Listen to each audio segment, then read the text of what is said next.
Effective communication is broken up into two different parts, both verbal and nonverbal communication. Verbal communication is anything that is spoken via word of mouth, like I'm doing right now, whereas nonverbal communication isn't quite as specific as verbal communication. The 8 aspects of nonverbal communication that I'm going to be talking about today are kinesics, proxemics, haptics, paralinguistics, chronemics, physical appearance and attire, alesics, and olfactics, and I'll get more into what each of those are as I talk about them. Now, it's important to understand that nonverbal communication is absolutely paramount, especially when dealing with intercultural situations. Many different cultures have different ways of looking at the aspects of nonverbal communication, and it's important to understand what is offensive and what is accepted in each culture. The culture I'm going to be talking about today is South Korea, where I lived for 2 years and got firsthand experience working and living over there about how nonverbal communication was handled in the country. The first thing I'm going to be talking about is kinesics. What kinesics is the study of hand gestures and movement in nonverbal communication. Now, in South Korea, the 2 big points I want to bring up here are about posture and pointing, whereas America is much more laid back when it comes to posture. South Korea is much more strict, putting one's feet up on the table, leaning back and not paying proper respect to who you're talking to is extremely insensitive and extremely bad when we're talking about South Korea, because it shows disrespect, and respect is paramount in South Korea. The second thing I want to talk about as far as kinesics is concerned is pointing. Here in America, if you ask someone where something is, it's not uncommon for them to point it out for you. But in Korea, pointing is considered very rude even if you're not pointing at someone. So in South Korea, they always do this.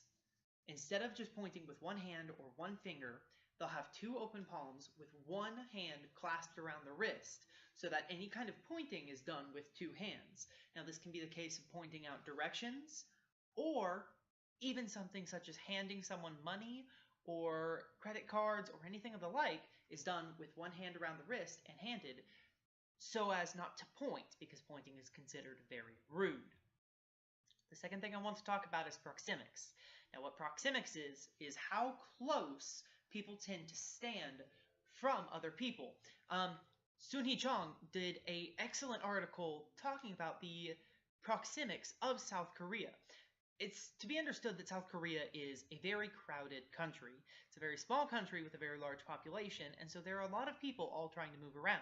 So, firstly, bumping into one another is considered very commonplace in South Korea, and it's not considered rude. Whereas in America, if we were to bump into each other, it's typically followed by an apology, and we didn't mean to.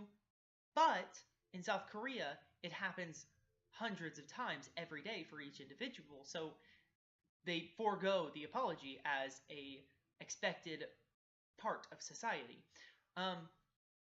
As far as this is concerned, when you're having a conversation, or at least when South Koreans are having a conversation, it depends on who they're talking to, who they stand, or how far they stand from each other. The closest people that they'll hold to them are family and loved ones, and they are held about half an arm's length away. And that is very close, especially for Americans who value their space. Now, the second for South Koreans would be friends, who are held at a little more than 3/4 of an arm's length away. And lastly, it would be strangers, who are held at just about an arm's length away, such is the case here in America. Now, oddly enough, specifically Americans tend to be held further away in the South Korean culture. This may be because South Korean culture is very, very intrinsic. They don't like strangers, they don't like outsiders, and specifically Americans, who are considered boisterous and loud over there. Now, what haptics is the study of touch and how touch is seen in society. In South Korea, the big rule about touching is intimacy is not to be seen in public, even to the point that in movies, kissing is considered very, very scandalous and isn't shown, and will get the movie a very high rating, if not a ban, in South Korea. because kissing is considered just as scandalous as other acts. Couples can hold hands and will be seen holding hands, but that's to the extent that this will be seen. The fourth thing I want to talk about is paralinguistics, which is some of the finer aspects that we don't consider, such as inflection and tone. The two big things in Korea are volume. In South Korea, everybody is very quiet over there. It is considered very, very inconsiderate to be loud. There was a situation where I personally was on a subway talking with a friend who repeatedly had to ask me to lower my volume. As being raised in America, we're raised to be louder.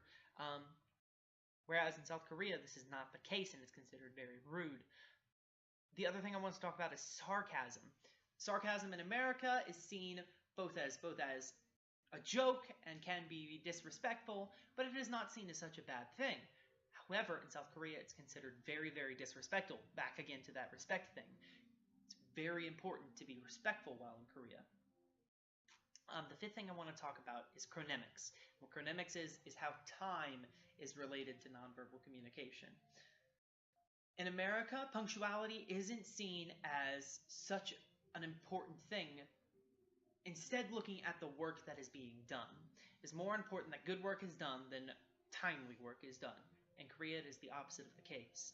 Time is everything. Buses run to the minute and will depart and will leave you. Trains and subways run to the minute. It is very important to be punctual, and being unpunctual can place you as an outcast and have you seen as a bad worker and a bad friend because you're not punctual. It's very, very important to be punctual in Korea. The sixth thing I want to talk about is the physical appearance and attire over in South Korea. Fashion is fashion, and it changes depending on location in the world, depending on weather and other aspects. The one thing I will note about physical appearance and attire in Korea, physical appearance is highly, highly noted. Plastic surgery is very, very large over in South Korea. And it's not uncommon for there to be many, many posters about different plastic surgeons and other things in South Korea. Makeup is huge for both men and women. And so it's huge physical appearance over there. Attire typically tends to be more modest than it is seen in America, at least down in here in Arizona where it is hot. Lots of people will wear less clothing. In Korea, it's not the case. Even in the hotter months of the year, it is all very, very covered up. The seventh thing I want to talk about is alesics. This is the study of eye movement and eye contact in conversation. In America, it's very important that eye contact is maintained to show respect for one another. The same holds true in South Korea. Eye contact is very important to show respect. However, there is an off case. Children are meant to be seen and not heard. Children are considered very, very under the radar in South Korea. And so because of this, children tend to, when talking to elders, not make direct eye contact as a sign of respect. Because if you were to make eye contact, you would set yourself as an equal, and children know they are not to be seen as equals. So eye contact is handled that thusly. Olfactics is smell.